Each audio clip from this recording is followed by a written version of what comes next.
નરભેરામ મહારાજની જય, કમારામ મહારાજની જય, બટુગ્રામ મહારાજની જય, હિંમતરામ મહારાજની જય, માવજીરામ મહારાજની જય, શામજીરામ મહારાજની જય, રઘુરામ મહારાજની જય, નારાયણ બાપાની જય, પધારેલ હરિ ગુરુ સંતન કી જય, આજ આનંદ કી જય, જગ્યા ભૌમની જય.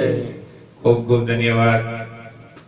ખૂબ આનંદની વાત કહેવાય કે આજે મોગેરા સંતો આશ્રમે મારી ખબર પૂછવા માટે આવ્યા. ખૂબ ખૂબ આભાર બધાનો. ખૂબ ધન્યવાદ. ખૂબ સારી વાત કહેવાય કે આ મળવાનું પણ એક સત્સંગની રાહે સંતોની રીત પ્રમાણે એ આપણા માટે ખૂબ આનંદની ઘડી કહેવાય. કારણ કે હરિગુરુ સંતો આવી ઘણી વખતની મુલાકાતોની અંદર સત્સંગ કરે છે. તો આપણે તો પ્રથમ એ સમજીએ કે સત્સંગ એટલે શું. વાતો હું ને તમે કાયમ કરીએ છીએ કે સત્સંગમાં જઈએ છીએ, સત્સંગમાં જઈએ છીએ, સત્સંગ કરીએ છીએ, સત્સંગ કરીએ છીએ. તો સત્સંગ એટલે શું? તો મહાપુરુષો એવું કે છે કે સત્યનો સંગ એનું નામ સત્સંગ. પ્રશ્ન ઉભો થાય કે સત્ય એવું શું? તો મહાપુરુષોનો મત છે કે સત્ય એવું ના. તો પણ પ્રશ્ન ઉભો થાય કે નામ એટલે શું? તો ત્યાં પ્રશ્ન ઉભો થાય એનો એવો જવાબ છે કે આત્મા રામની વાત કરી છે અને આ રામને જેમ છે એમ ઓળખી લેવું એનું નામ સત્સંગ. તો આત્માનો પણ પ્રશ્ન થાય કે આત્મા એવું શું? તો હરિગુરુ સંતો કે એ પણ નામ જ છે. તો નામનો મહિમા ખૂબ ગવાણો, પણ સંતોએ નામનો મહિમા ગાતા ગાતા સ્ટેપ બાય સ્ટેપ ઘણી ઊંચી વાત કરી છે. પણ સમજવા માટે આપણે શરૂઆતથી પ્રયત્ન કરવો જોઈએ. નામનો મહિમા ગાતા મહાપુરુષોએ એવું કીધું છે કે નામે પાતક છૂટીએ, નામે નાશે રોગ, નામ સમવડ કોઈ નહીં, જપ તપ તીર્થ વ્રત ને યોગ. આવી સાકી જયારે મહાપુરુષો બોલ્યા હોય, આપણે સાંભળતા હોઈએ ત્યારે આપણે વિચાર કરવો પડે કે આ જપ તપ તીર્થ વ્રત અને યોગ કરતા નામ ઊંચું છે. તો આપણે આવી ક્રિયાઓની અંદર રોકાણા છીએ કે એમાંથી મુક્ત થયા? જો આવી ક્રિયાઓ હજી આપણે કરતા હોઈએ તો આપણે નામનું યથાર્થ જ્ઞાન નથી. કારણ કે આપણા સંશયો ટેડા નથી. જ્યાં સુધી આપણે જપ કરશું, તપ કરશું, તીર્થ કરશું, વ્રત કરશું, યોગ કરશું, અગર તો અંધશ્રદ્ધામાં રોકાશું તો નામનો અનુભવ નથી. એવું મહાપુરુષોનો મત છે ને મારું ખાસ કહેવાનું. જો નામનું જ્ઞાન મેળવવું હોય, એ નામથી અનંત મહાપુરુષો તૈયાર છે. અનંત મહાપુરુષો સત્યને જાણી અને સિદ્ધિને પ્રાપ્ત થયા છે. તો સત્ય એવું નામ છે. તો આવી અંધશ્રદ્ધામાંથી મુક્ત થઈ સદગુરુ ચરણે જઈ સત્ય નામને ધારણ કરવું. સદગુરુ નામ સમજાવે છે, સદગુરુ રૂપ સમજાવે છે, સદગુરુ ગુણ પણ સમજાવે છે. એથી આગળ વધતા મહાપુરુષો એમ કે નામ રૂપ ગુણ કો નાશ અને ચોથું પદ અવિનાશ. આ અવિનાશી પદ ને જે કોઈ જાણે એ છે હરિનો દાસ. ઈશ્વરનો ભક્ત કોને કહેવાય? કે જે નામમાં પણ ન રોકાય, રૂપમાં પણ ન રોકાય, ગુણમાં પણ ન રોકાય. એથી આગળ વધે એથી આગળ વધતા પણ એમ થાય કે ભાઈ નામથી આગળ તો કે સતનામ, તો આવા નામ છૂટી જાય. કેવા નામ કે કોટી નામ સંસાર में तासे मुक्ति न होय, आदि नाम गुप्त है ने बुझत विरला कोई.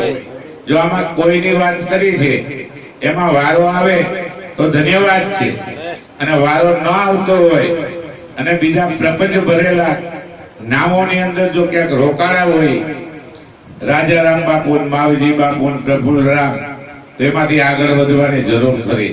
પોતાના નામને જાણવાની જરૂર છે, નિજ નામ. આવા નામો તો અવતારોની અંદર ઘણા બધા થયા, અને એવા નામોની અંદર અનંત જીવાત્માઓ રોકાયેલા છે. કારણ કે એને બીજાના નામની ખબર છે, પોતાના નામની ખબર નથી. જ્યાં સુધી પોતાને પોતાની ખબર ન પડે કે હું કોણ છું, મારું કર્તવ્ય શું છે અને મારે કરવાનું શું. આ આવાગમનની એક વાત પડી છે, 84 ની એક વાત પડી છે, તો એ કોના માટે છે? હરિગુરુ સંતના બાળક માટે છે કે જગતના જીવ માટે છે? એ બધું જગતના જીવ માટે છે.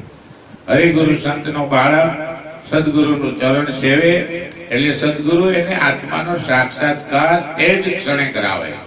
એને વર્ષો ન લાગે, એને મહિનાઓ ન લાગે, એને અઠવાડિયું ધ્યાન ન ધરવું પડે, એને વાર તહેવાર કે ઉપવાસ ન કરવો પડે, આવું કશું ન કરવું પડે. અને સદગુરુના સંગમાં ભક્ત શરણાગતિ સ્વીકારે તો સદગુરુ ચોથા પદની જેમ છે તત્કાળ ઓળખ કરાવે, અને એના જન્મ અને મરણનું ચક્ર તે જ ક્ષણે નાશ પામે. એના પાપ અને પુણ્ય સદગુરુ તે જ વખતે લઈ અને એને મુક્ત બનાવે છે. મુક્ત બનવા માટે વર્ષો નથી લાગતા હોય. વાતમાં પણ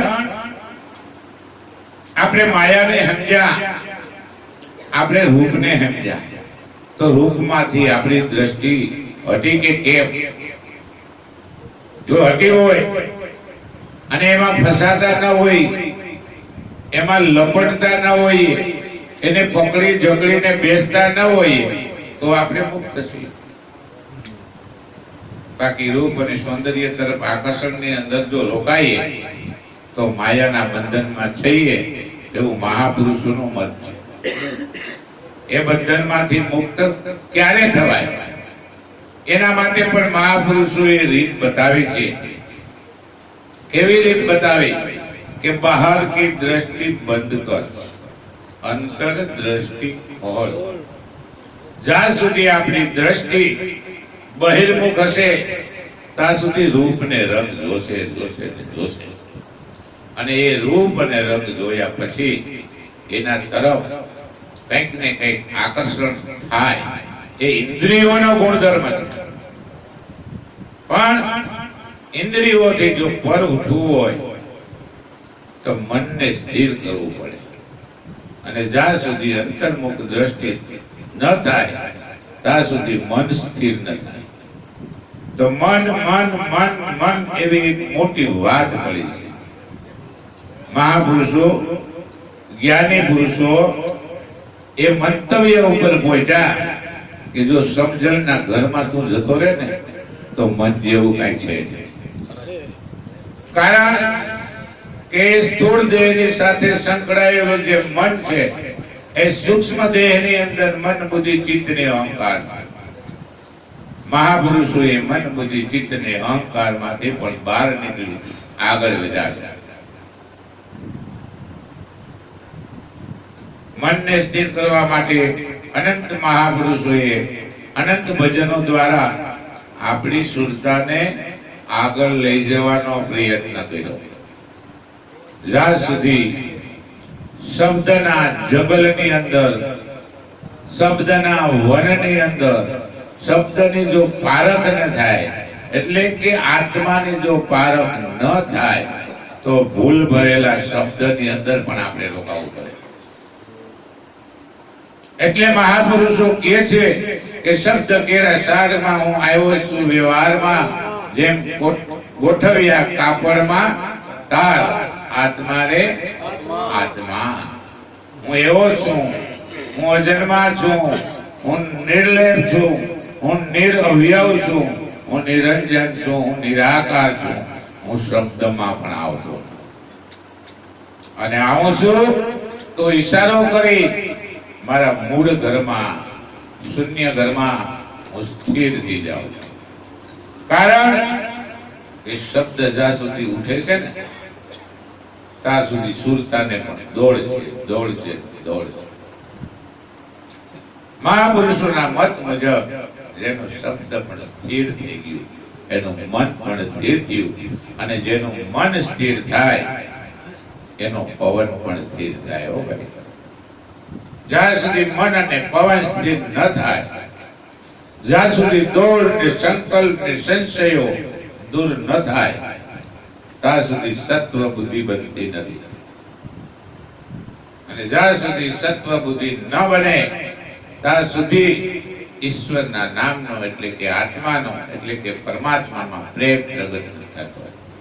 ઈશ્વરનો એક સ્વરૂપ પ્રેમ પણ છે. પ્રેમ વગર પાવે નહીં તમે હુનર કરો હજાર, કહે પ્રીતમ પ્રેમ વગર આ નહીં રીજે નંદ કિશોર. નંદ કિશોરી પરમાત્માનું નામ છે. એ નામ લેતાની સાથે જો પણ આપણી સુરતા દ્વારકામાં દોડી જાય, આપણી સુરતા રણોજામાં દોડી જાય, આપણી સુરતા અયોધ્યામાં દોડી જાય, તો મહાપુરુષો કે ત્યાં પણ તારે રોકાવાની જરૂર છે. ફક્ત એમાંથી એના ગુણનું દર્શન કરી તું નિર્ગુણમાં જવાનો પ્રયત્ન કર. જ્યાં સુધી નિર્ગુણ નાથ તરફ તમારી સુરતા આગળ નહીં વધે ત્યાં સુધી આવા અજંપા રહેશે, આવી ભ્રાંતિઓ રહેશે, બીજા તરફ લક્ષ્ય રહેશે. બીજા તરફનું લક્ષ્ય છોડી પોતા તરફનું લક્ષ્ય કેળવવું અને એ લક્ષ્યમાંથી અલગ તરફ જવું. અલગ બોલો, જેને જીભ્યા ન હોવા છતાં પણ બોલે. શરીરને તો જીભ છે, ઇન્દ્રિયો છે, પણ જેને જીભ પણ નથી અને જેને શરીર પણ નથી, એવો અલગ પુરુષ, એનું દર્શન દુર્લભ. એના દર્શન માટે તમે ને હું રાત ને દિવસ ભજન સત્સંગ ને રસ્તે ચાલીએ. અને એમ ચાલતા ચાલતા એક સમય એવો આવે અને આપણી બધી દોડ જો શૂન્ય બની જાય તો સ્વરૂપનો સાક્ષાત્કાર તે જ ક્ષણે થાય. અને સ્વરૂપનો સાક્ષાત્કાર થાય પછી મહાપુરુષો એમ કહે છે કે પછી એને કંઈ કરવા પણ નથી. એટલે હું એને જપ નથી કરવા, તપ નથી કરવા, તીરથ નથી કરવા, વ્રત નથી કરવા, એને ધ્યાન નથી કરવું, નથી એને યોગ કરવો. આવા જટિલ કાર્ય સર્વ છોડી સદગુરુ વચનમાં સ્થિર થઈ કાર્ય કરવાના છે. ઉત્તમ કાર્ય કરવાના છે, સેવાના કાર્ય કરવાના છે, ધર્મના કાર્ય કરવાના છે, પરમાર્થના કાર્ય કરવાના છે, ભટકેલા જીવને સત્ય રસ્તે ચડાવવાના કાર્ય કરવાના છે. અને સમદ્રષ્ટિનો એક સિદ્ધાંત છે, દરેક તરફ સમદ્રષ્ટિ રાખવાની આ જરૂર છે. નાનું મોટું, ઊંચું નીચું, મારું તારું, આવા શબ્દના ઢેર પડ્યા છે. એમાંથી શબ્દને ગ્રહણ કરી લેવાનો છે. એક શબ્દ ગુરુદેવ કા ઠાકાનંદ વિચાર થાકે પંડિત મુનિવરા, જેનો વેદ ન પામે પાસ. અરે વેદ થકે વાણી થકે થકે શંકર ને શેષ. અરે ગીતા કો જહી ગમ નહીં, ऐसा है सदगुरु का उपदेश. સદગુરુ શિષ્યને જ્યારે ઉપદેશ કરે છે ત્યારે શિષ્યના ભાવમાં એવું હોય છે કે મારા ગુરુ છે, હું એનો સેવક છું. પણ સદગુરુ એવી યુક્તિ લાવે છે કે પહેલી ત્રિપુટીમાં સદગુરુ અને શિષ્ય બે એક થઈ જાય છે. સદગુરુ અને શિષ્યને નામે એક કરી દે છે, રૂપે પણ એક કરી દે છે, ગુણે પણ એક કરી દે છે. સમાનતાનો સિદ્ધાંત લઈ આવે છે. અણુ ને મેરું, જે નાનું ને મોટું એવો જે ભાવ છે એ સદગુરુ છોડાવી દે છે. નામે એક છે અને એ એક નામને જાણે તો એ નામે પાતક છૂટે અને એ નામે નાશે રોગ. એ નામ સમવડ કોઈ નહીં. જપ તપ તીરથ વ્રત ને યોગ. એકતાનો સિદ્ધાંત, સમાનતાનો સિદ્ધાંત, નાના મોટાનો ભેદ નહીં, ઊંચ નીચેનો ભેદ નહીં. સદગુરુ તે જ ક્ષણે એ સમાપ્ત કરી અને સમાનતાનો સિદ્ધાંત સમજાવે છે.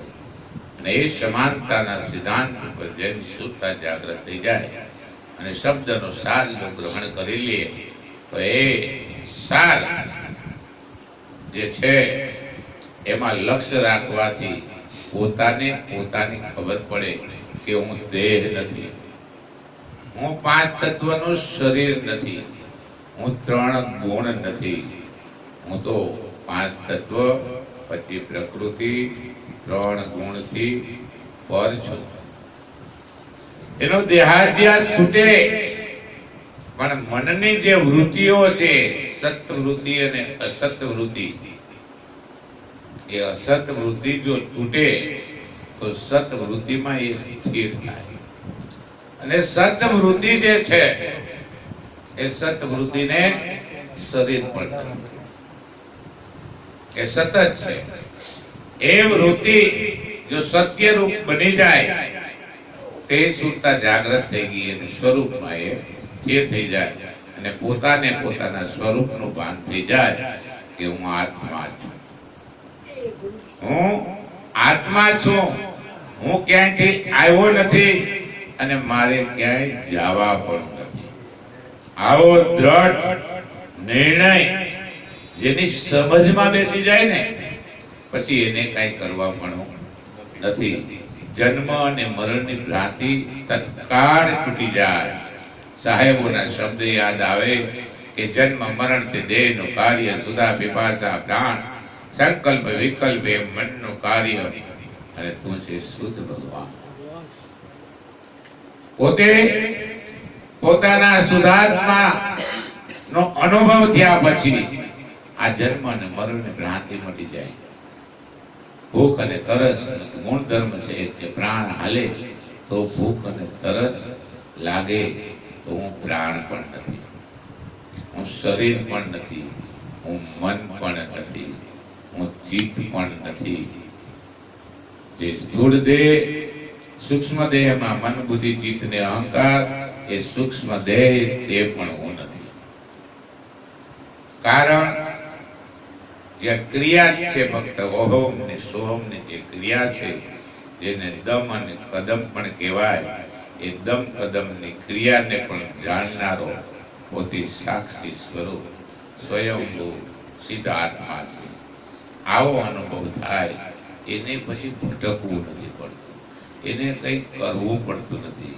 એને સ્વયંભૂ પરમાત્માની પ્રાપ્તિ થઈ ગઈ છે અને એ લક્ષ્યની અંદર એ જીવવાનો જ્યારે પ્રયત્ન કરે ને ભાઈ, ત્યારે સંતો ભક્તો અને પરમાત્માની જે અમાપ શક્તિ છે જેને આપણે કુદરત કહીએ છીએ, એ કુદરતની મહેર એવા આત્મા ઉપર અવિરત વર્ષે છે કે એનું જીવન ધન્યતાપૂર્વક જીવાતું હોય. જગત જેમ સમજતું હોય એમ સમજે પણ એનું જીવન ધન્ય હોય છે. એનો માનવ અવતાર ધન્ય હોય છે. એ જગતને માટે એક દિશા હોય છે, બીજાને સત્ય દિશા આપતા હોય છે અને પોતાના પરમાત્માના કાર્ય કરતા કરતા આનંદનો એક અલૌકિક અનુભવ લેતા હોય છે.